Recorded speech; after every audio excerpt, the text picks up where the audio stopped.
Bom dia a todos. Hoje então nós começamos a nossa aula sobre Guerra Fria, né?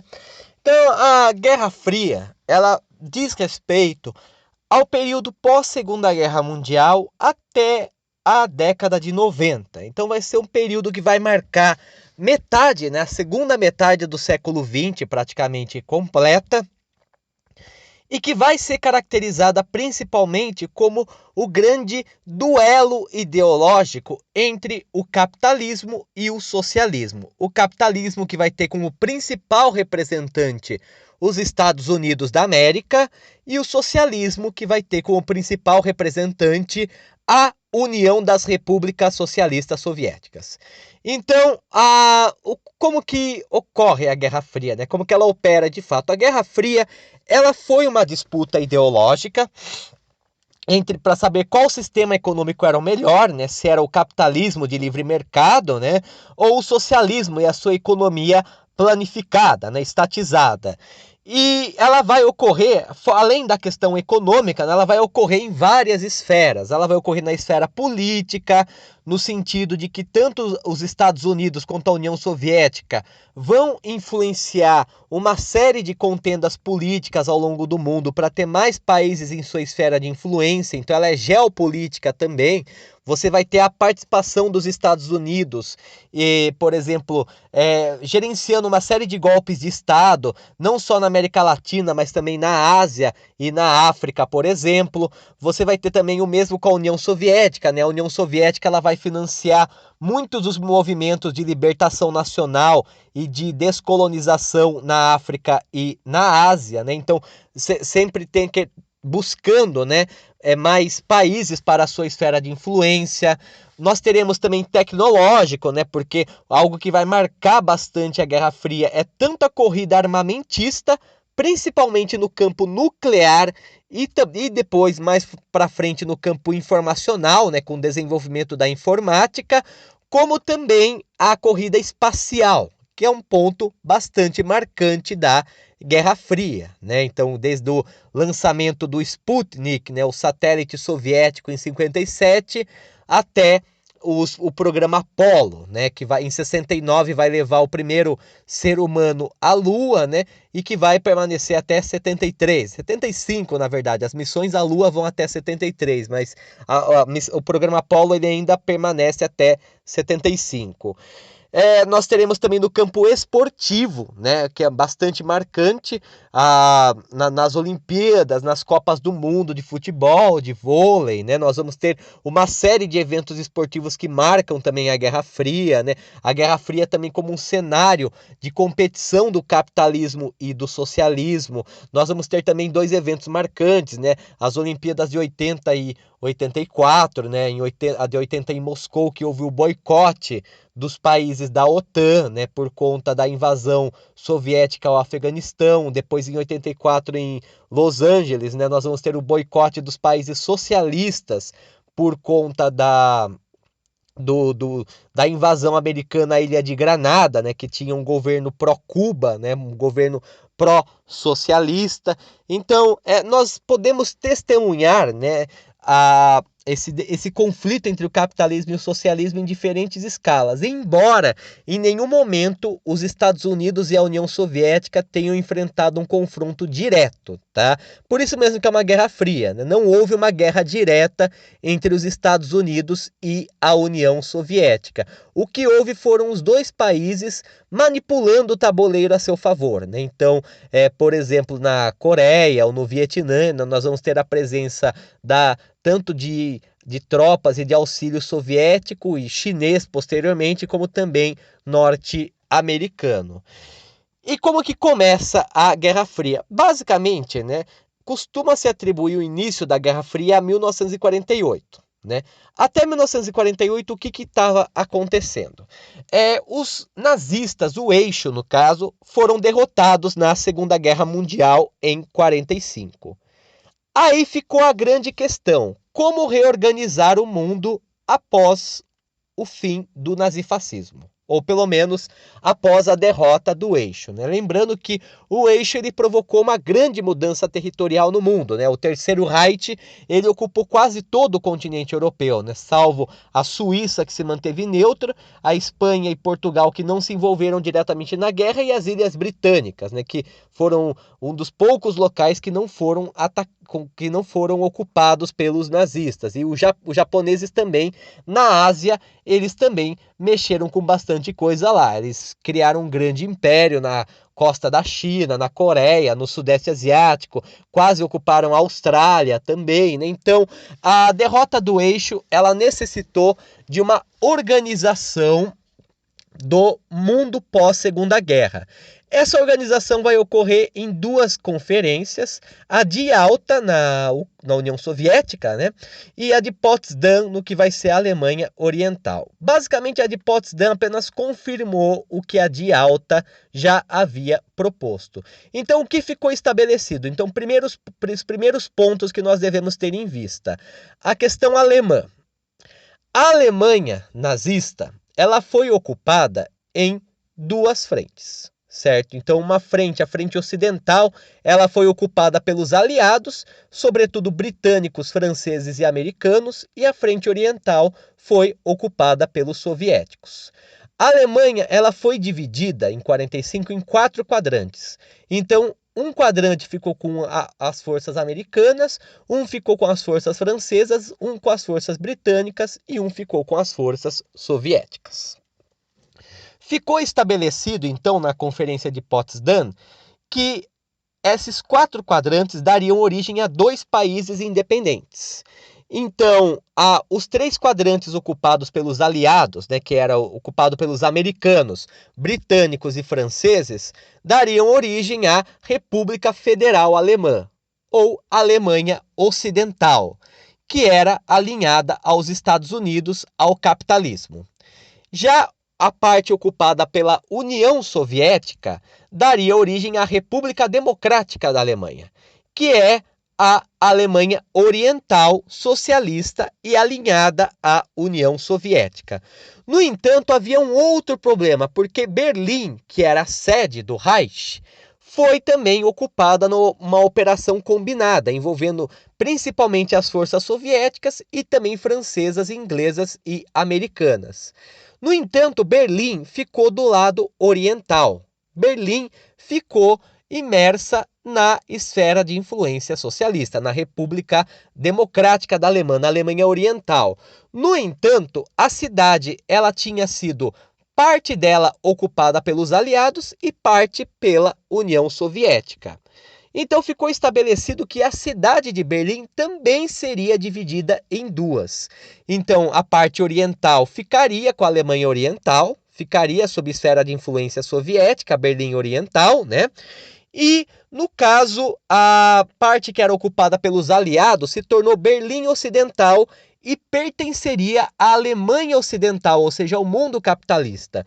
Berlim Ocidental, então, se tornou um enclave capitalista no meio do mundo socialista.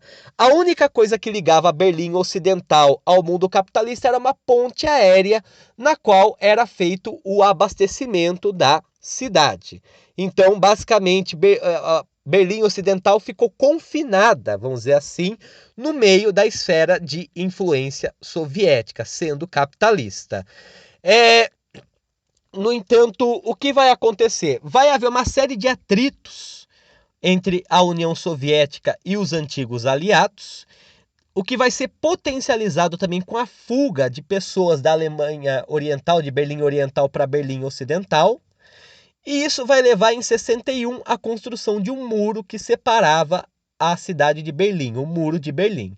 É importante lembrar, muita gente confunde isso daí, né? O Muro de Berlim, ele não dividia a Alemanha Ocidental da Alemanha Oriental.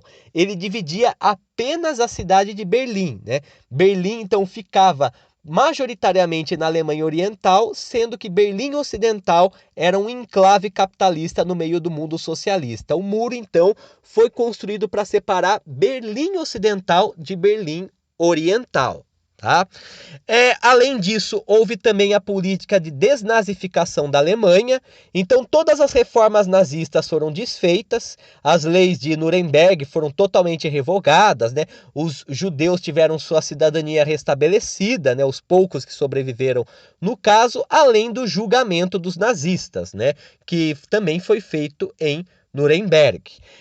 Então, muitos nazistas que foram capturados, os que não conseguiram fugir ou se matar, foram julgados em Nuremberg. No entanto, como muitos nazistas conseguiram fugir, inclusive para o continente americano, houve o surgimento dos caçadores de nazistas, então pessoas que buscavam os nazistas foragidos, né? Então nós tivemos vários casos de nazistas famosos, né, que se estabeleceram aqui na América do Sul. Mengele, né, o médico nazista que fazia experimentos com criança, que nunca chegou a ser julgado, pois ele morreu afogado, né? Acredita-se que por acidente mesmo, não foi por morte, né? Não foi morte encomendada, né? O Klaus Barbie também, né, que depois de migrar por quase toda a América do Sul, e o Eichmann, né, que se foragiu na Argentina e que foi uma antiga vítima do Holocausto, reconheceu ele e denunciou para a Mossad, a polícia secreta israelense que sequestrou o Eichmann para ele ser julgado em Jerusalém. Então, né, nós temos também a quebra com a política nazista alemã. Isso daí também nós vamos ter uma bipolarização do mundo, né, do capitalismo contra o socialismo, começa a imperar também as fronteiras ideológicas. As fronteiras nacionais, é claro, são mantidas, sobretudo por comércio e também pela questão nacional, mas na verdade a geopolítica ela passa por uma grande mudança nessa época. Pois agora não é apenas o país em questão que é o inimigo, mas a ideologia. Por exemplo, nos Estados Unidos havia um inimigo muito claro, que era a União Soviética.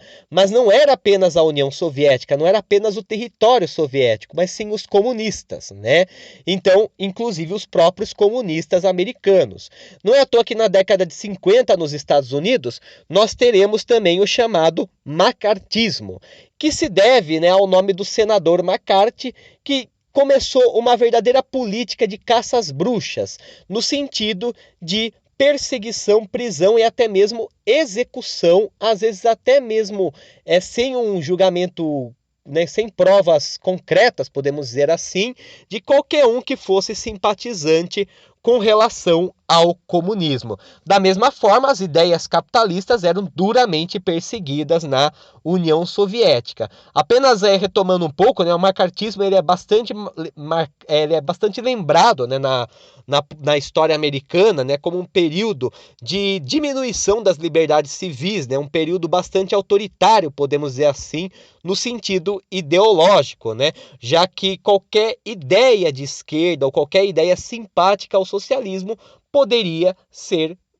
ter sua prisão ou até mesmo execução, e muitas vezes uma paranoia generalizada, tanto que o nome caça às bruxas veio por conta de um outro incidente vergonhoso da história americana, que foi o das bruxas de Salem, quando em Salem, né, na vila de Salem, nas antigas 13 colônias, né, começou a se suspeitar que havia prática de bruxaria, né, e começou a haver uma queima maciça de bruxas, inclusive pessoas se aproveitaram para denunciar seus desafetos, pessoas que eram concorrentes ou pessoas que simplesmente não gostavam para os tribunais religiosos da época, né? Mais ou menos a mesma coisa aconteceu também nos Estados Unidos nessa época, né? Muitas pessoas aproveitaram a oportunidade para denunciar falsamente outras pessoas de serem simpatizantes com o comunismo. Até diz a lenda, né, que o ex-presidente Ronald Reagan, ele era ator de filme de faroeste,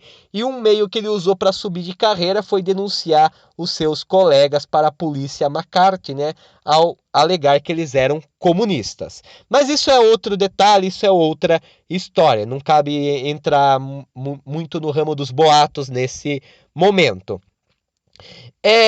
Daí também, né, outra questão que ficou foi a questão da Coreia, né?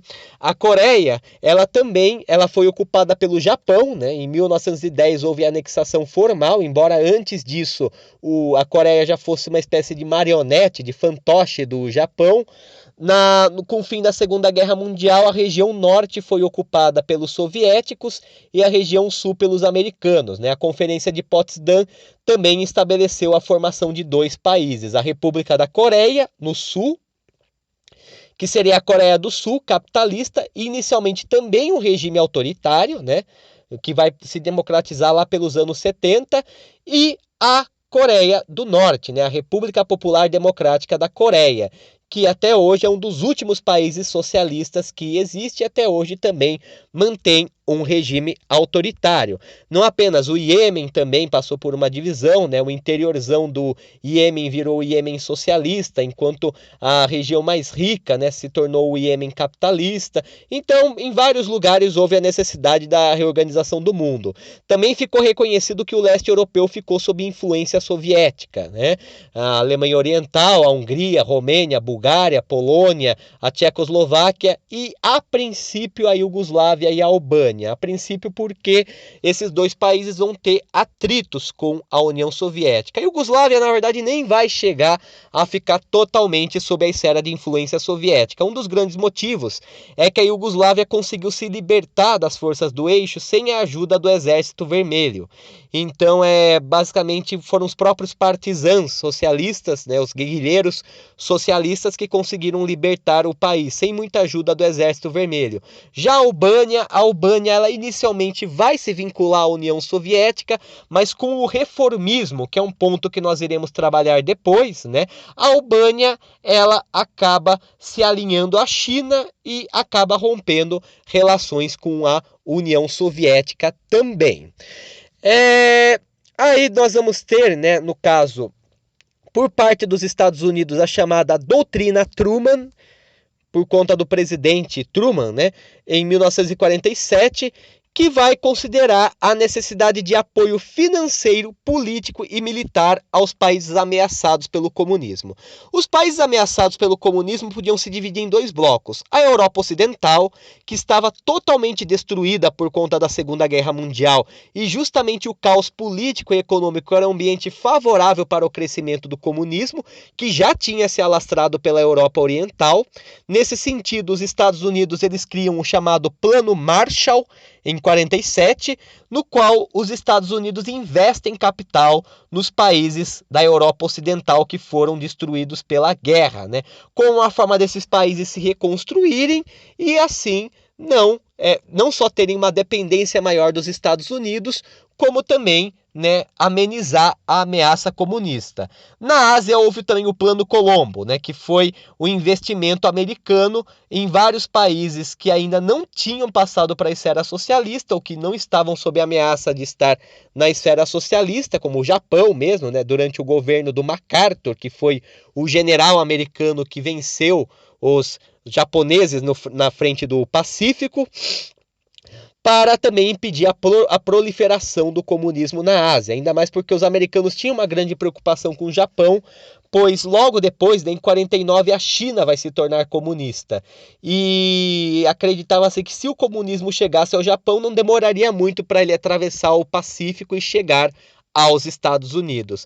Da mesma forma, os Estados Unidos também deveriam proteger os países capitalistas remanescentes na Europa.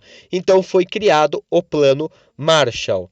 Em 49 é uma grande reviravolta também, né? Até então os Estados Unidos eram o único país que tinha o domínio da bomba atômica. Em 49 a União Soviética realiza o seu primeiro teste bem-sucedido de uma arma nuclear, o que alarma o mundo inteiro.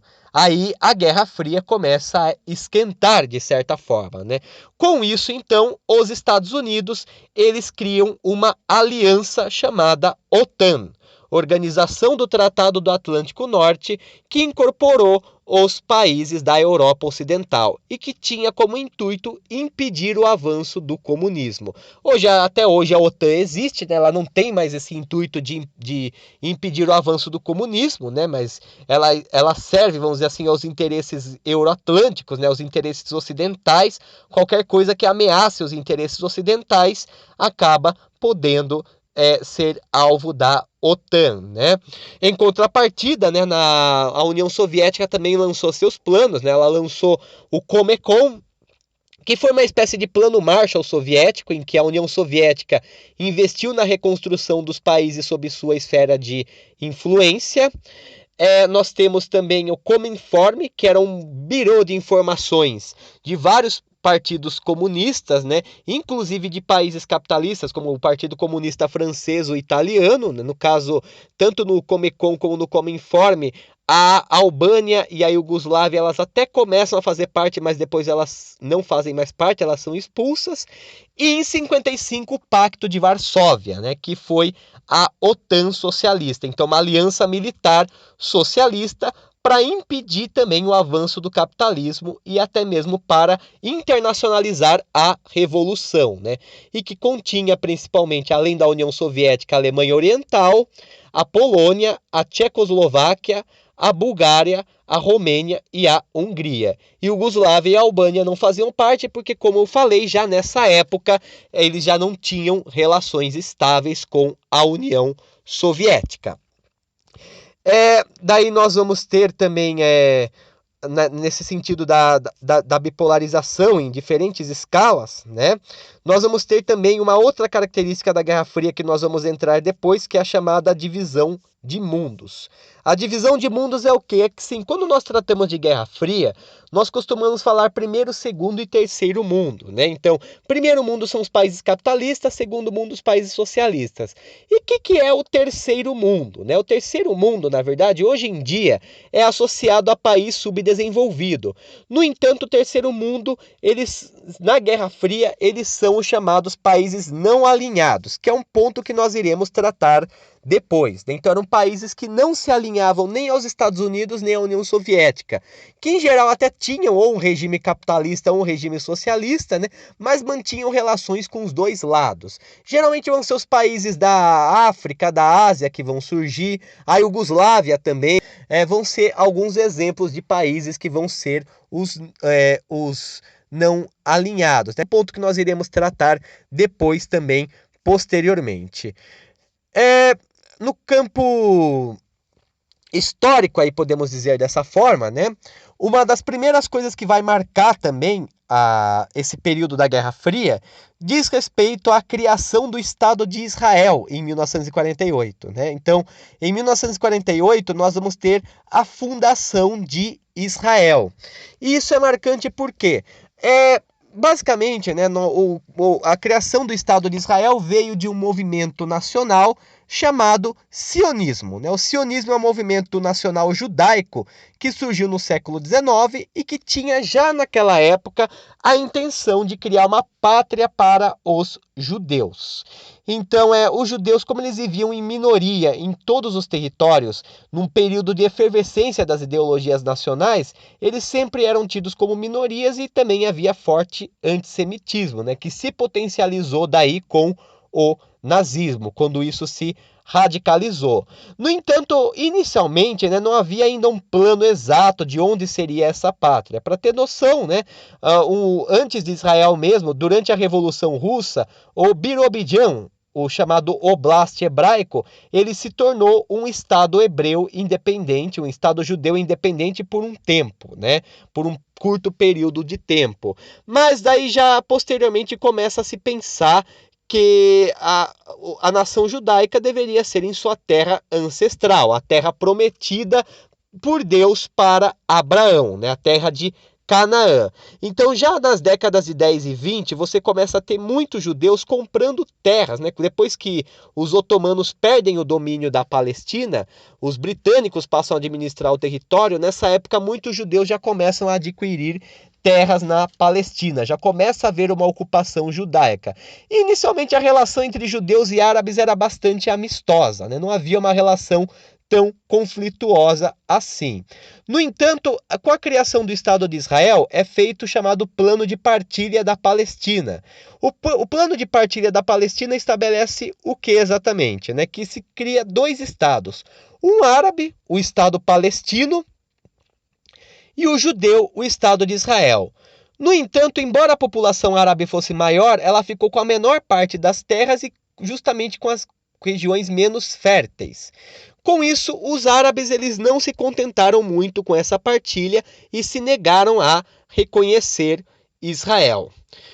Com isso, então, né, passou a haver uma série de contendas, né, desde a criação do Estado de Israel com os seus vizinhos árabes, desde a Palestina, Cisjordânia, até mesmo conflitos com a Jordânia, com o Egito e com a Síria, né? Inclusive, Israel chegou a anexar, depois da chamada Guerra dos 6 Dias, anexou as colinas de Golã, que eram da Síria, a Cisjordânia, que era da Jordânia, e a faixa de Gaza e o Sinai, que eram do Egito, né? Então, Israel chegou a anexar esses territórios por um certo período de tempo, né? No entanto, depois disso, os países árabes, por serem os principais produtores de petróleo, eles elevaram o preço do petróleo para forçar uma negociação internacional, e Israel acabou devolvendo esses territórios posteriormente.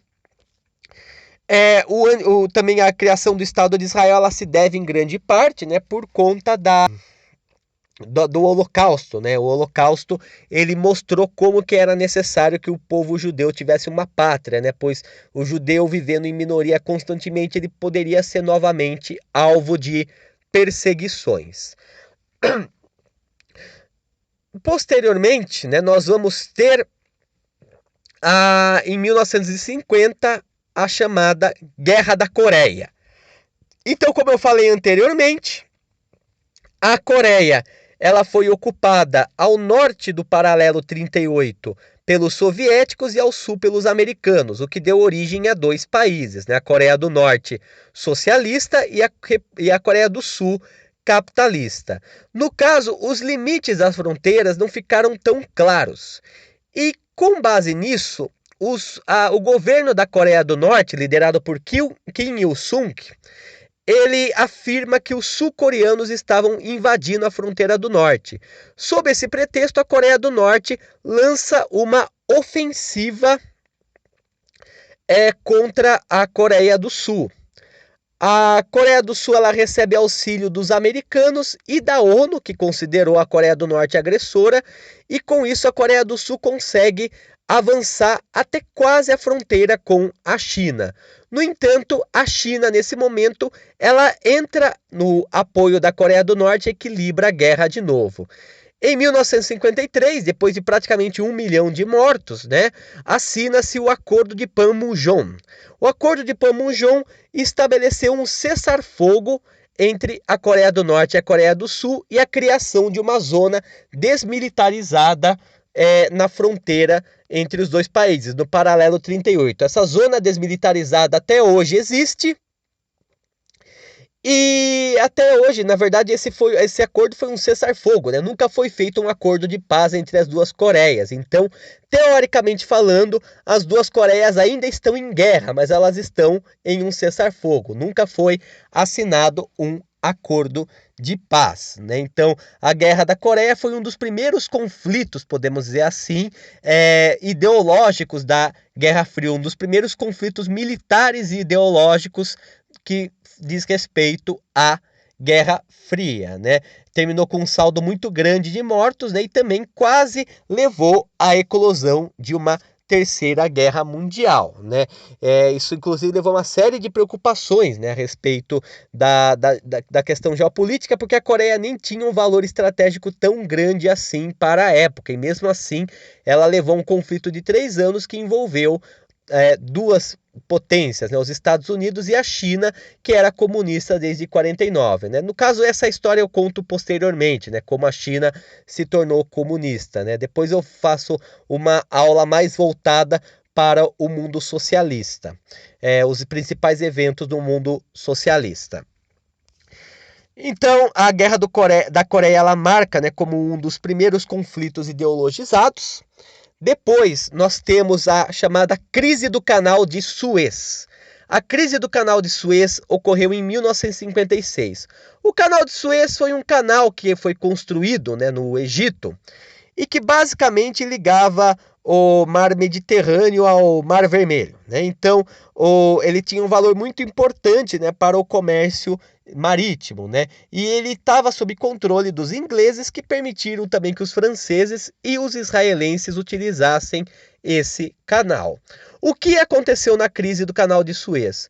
O Egito, ele teve como presidente nessa época o Nasser. O Nasser, ele era uma liderança terceiro-mundista que também tinha uma certa proximidade com o socialismo, mas tinha também uma campanha de combate ao imperialismo. E ele decidiu nacionalizar o canal de Suez e inclusive enviou soldados para a ocupação do canal de Suez e a expulsão dos europeus, né? Depois, inclusive, ele contatou engenheiros soviéticos para auxiliar na manutenção e no funcionamento do canal de Suez. Com isso, então, a França e o Reino Unido, eles partem para um plano de invasão do Egito com o apoio de Israel, né? Então Israel acaba iniciando uma invasão ao Egito, chegando até o canal de Suez, e muitas pessoas acabam morrendo, campos de petróleo são queimados e tudo mais. No entanto, como a União Soviética tinha grande proximidade com o governo do Nasser, a União Soviética ameaçou mobilizar seu contingente militar caso Israel, França e Grã-Bretanha não se retirassem do canal de Suez. Isso levou os Estados Unidos, então, com medo de começar uma terceira guerra mundial, pois se a guerra na Coreia teve tanto impacto, imagina uma guerra no Mediterrâneo, né, no Oriente Próximo, que tinha um valor estratégico muito maior. Os Estados Unidos, então, pressionou que Israel, França e Grã-Bretanha se retirassem do canal de Suez, que continuou nacionalizado no governo do Nasser. Esse evento, né, embora um evento bem curto e bem localizado, ele é muito marcante, pois muitos consideram que ele é o fim da influência britânica, né? Então, nesse momento, nós podemos ter a grande potência do século XIX até o começo do século XX. O Império Britânico já demonstra seus sinais de desgaste, já demonstra que ele não é mais a potência que dita as regras do mundo. O Império Britânico, né, que já começa a se esfacelar também nesse período, né, outro ponto que nós iremos tratar também, já começa a perder as suas colônias, ele já não é a grande potência desse mundo, né? Os Estados Unidos, a única superpotência do mundo capitalista, né? Que inclusive começa a ter poder de barganha, inclusive para forçar uma retirada dos britânicos do canal de Suez. Isso daí em 1956. Outro ponto que vai marcar também a Guerra Fria nesse momento é a descolonização. Principalmente nos anos 40, 50, mas sobretudo nos anos 60. A descolonização, ela é o quê? Quando as colônias europeias, legadas do imperialismo do século XIX, né, na África e na Ásia principalmente, começam a declarar independência de suas metrópoles. Então, por que isso acontece nessa época? Uma série de motivos. Primeiro motivo, o motivo econômico. Como as principais metrópoles europeias foram arrasadas pela Segunda Guerra Mundial, elas não tinham mais condição de manutenção da força militar e da força policial nas colônias, o que permitiu o florescimento de muitos movimentos independentistas que conseguiram, né, com isso, né, com essa recuada dos europeus, conseguiram declarar a independência de seus países. Além disso também, tanto no caso da Primeira quanto na Segunda Guerra Mundial, né, o resultado delas, valorizou-se a autodeterminação nacional. Com isso, né, os povos dessas colônias também se sentiram no direito de ser representados, sobretudo porque eles também salvaram suas metrópoles. A gente deve lembrar, isso é uma coisa importantíssima. Tanto na Primeira quanto na Segunda Guerra Mundial, nós não tivemos os franceses lutando contra os alemães ou os ingleses lutando contra os alemães. Foi o Império Britânico, o Império Francês. Não eram só franceses e ingleses. Na Segunda Guerra Mundial, nós tivemos uma participação efetiva de neozelandeses, indianos, egípcios também, né? Nós tivemos australianos, canadenses, pessoas também da África do Sul, né? Na Primeira Guerra Mundial também, por parte da França também, nós tivemos o pessoal das colônias da África Ocidental Francesa. Então, você vai ter os membros, né, os cidadãos dessas colônias, né, os indivíduos dessas colônias de origem africana ou asiática lutando pelo império, simplesmente para depois manter a situação de serem cidadãos de segunda classe, de serem subjugados, né? Então, isso daí também mexe com a mentalidade dos indivíduos das colônias, né? A ideia de que nós lutamos pelo império, nós também temos direito a representar os nossos povos.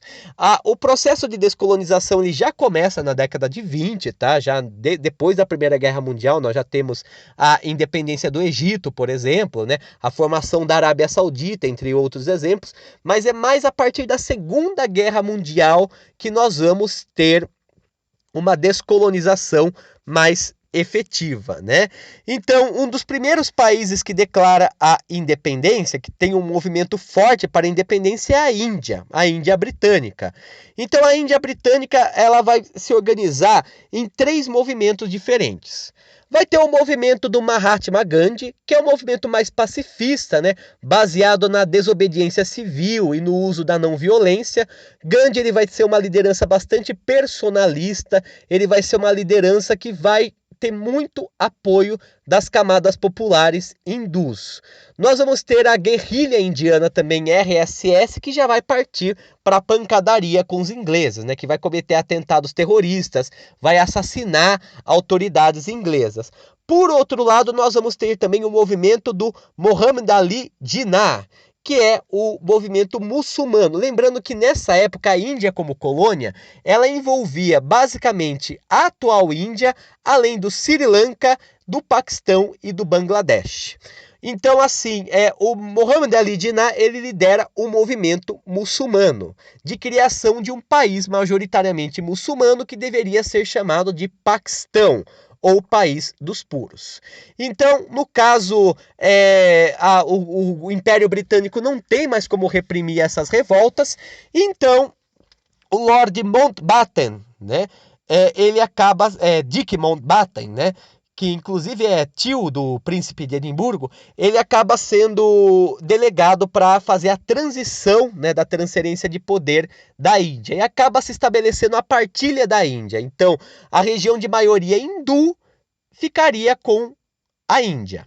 A região de maioria muçulmana ficaria com o Paquistão. Só que havia uma maioria muçulmana tanto no oeste quanto no leste, né?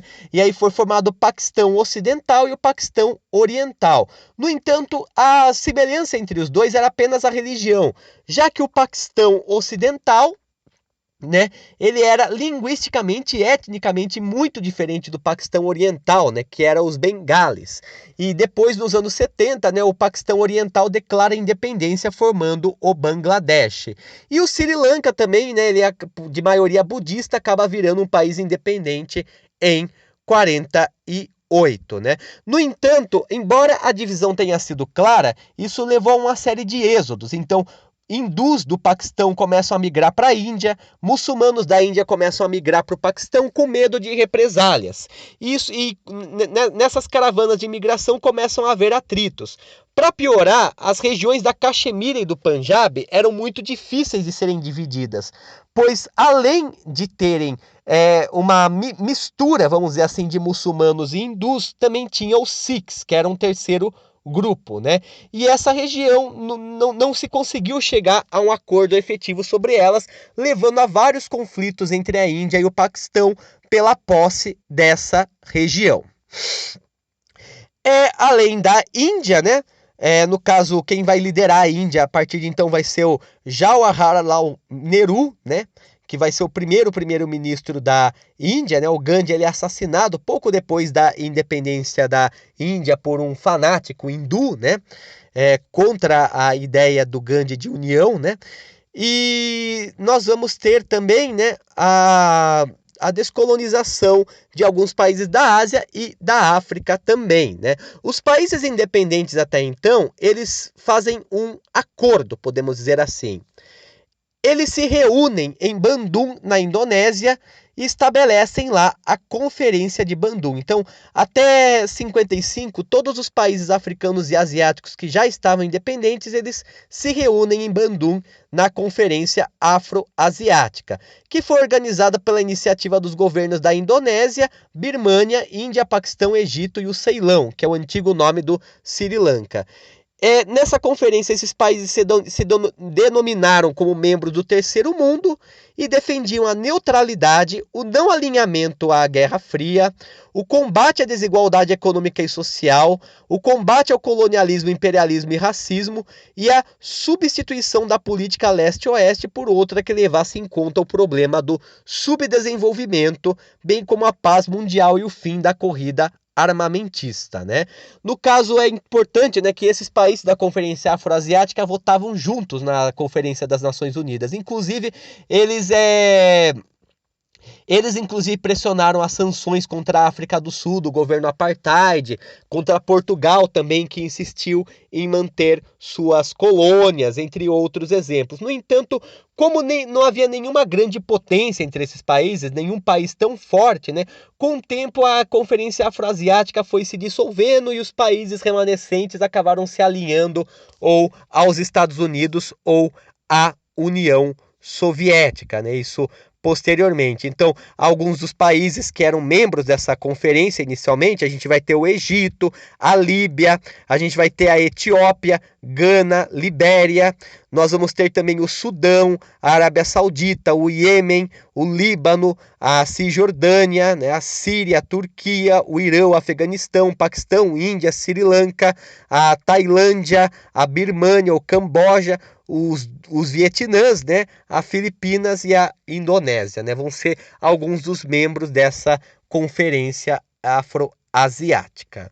Então, posteriormente, daí nós tratamos melhor sobre a questão da descolonização da África, né, já que essa conferência afroasiática também defendeu o fim das colônias tanto na África e na Ásia e também fizeram uma certa pressão internacional para a descolonização da África. Então, posteriormente, nós trataremos melhor sobre isso. Então, uma boa tarde a todos e tenham um bom dia.